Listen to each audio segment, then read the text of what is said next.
ഇപ്പം ഈ ഡിക്ഷൻ്റെ കാര്യം നേരത്തെ പറഞ്ഞല്ലോ. ഇപ്പം നമ്മൾ മലയാളത്തിൽ എത്രത്തോളം ഇപ്പോഴത്തെ പുതിയ സിംഗേഴ്സിനെ ആ ഭാഷ ഹാൻഡിൽ ചെയ്യണത് എത്രത്തോളം സഹായിക്കുന്നുണ്ട് അവരെ? ഭാഷ എന്ന് പറയുന്നത് ഏത് ഭാഷയാണെങ്കിലും അത് പാടുമ്പോൾ പാട്ടുകളിൽ അത് വളരെ തെളിഞ്ഞും വ്യക്തതയോടെയും ശുദ്ധമായിട്ടും വരണം എന്നുള്ളതാണ് നമ്മുടെ മുൻഗാമികൾ നമ്മളെ പഠിപ്പിച്ചിട്ടുള്ളത്. യേശുദാസ് സാറിൻ്റെ പാട്ടുകളൊക്കെ കേൾക്കുമ്പോൾ നമുക്ക് എഴുതിയെടുക്കാനായിട്ട് നമുക്ക് ഒരു ബുദ്ധിമുട്ടുമില്ല. ഒരു വാക്കിനെ കുറിച്ചും സംശയം വരാറില്ല. അഥവാ ഏതെങ്കിലും ഒരു വാക്കിനകത്ത് മിസ്റ്റേക്ക് സംഭവിച്ചിട്ടുണ്ടെങ്കിൽ പോലും, മിസ്റ്റേക്ക് എന്ന് ഞാൻ പറഞ്ഞത് പഴയ കാലത്ത് ചിലപ്പോൾ റെക്കോർഡിങ് സമയത്ത് ഇതിൻ്റെ എഴുതിയ ആൾ കൂടെ ഇല്ലാത്തത് കൊണ്ടോ അല്ലെങ്കിൽ സംവിധായകരോ അങ്ങനെ ശ്രദ്ധക്കുറവുകൊണ്ടൊക്കെ ചില വാക്കുകൾ അബദ്ധങ്ങൾ പറ്റിപ്പോയിട്ടുണ്ട്. പല പാട്ടുകളിലും പല ഗായകരുടെയും പറ്റിയിട്ടുണ്ട്. പക്ഷെ ആ മിസ്റ്റേക്ക് പോലും നമുക്ക് എഴുതിയെടുത്താൽ ബുദ്ധിമുട്ടില്ല. ആ വാക്ക് കാര്യം അത്ര കൃത്യമായിട്ടാണ് ഉച്ചരിക്കുന്നത്. അല്ലെങ്കിൽ ഇതിൻ്റെ രണ്ടും ഇടയിൽ ഉച്ചരിച്ചു കഴിഞ്ഞാൽ അത് ആ കൺഫ്യൂഷൻ ഉണ്ടാവില്ല.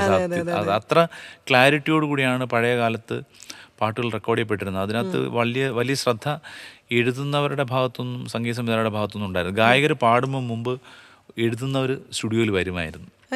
മുമ്പത്തെ കാലത്ത് എപ്പോഴും ഒരു പാട്ട് റെക്കോർഡ് ചെയ്യപ്പെടുന്നത് എഴുത്തുകാരൻ്റെ കൂടി സാന്നിധ്യത്തിലാണ്. അപ്പോൾ പാടുന്ന സമയത്ത് എന്തെങ്കിലും ഒരു ഗായകൻ ഒരു വാക്ക് മ്യൂസിക്കലി അത് ഒരു ട്യൂണിൽ പാടി വരുമ്പോൾ ഒരു അഭംഗി ഉണ്ടെങ്കിൽ അത് തിരുത്താൻ പറ്റുമായിരുന്നു. അല്ലെങ്കിൽ ഒരു വാക്കിന് പകരം വേറൊരു വാക്ക് ആക്കിയാൽ കുറച്ചുകൂടെ ഭംഗിയാവില്ലേ എന്നൊരു ചിന്തയൊക്കെ വരും റെക്കോർഡ് ചെയ്യുന്ന സമയത്ത്.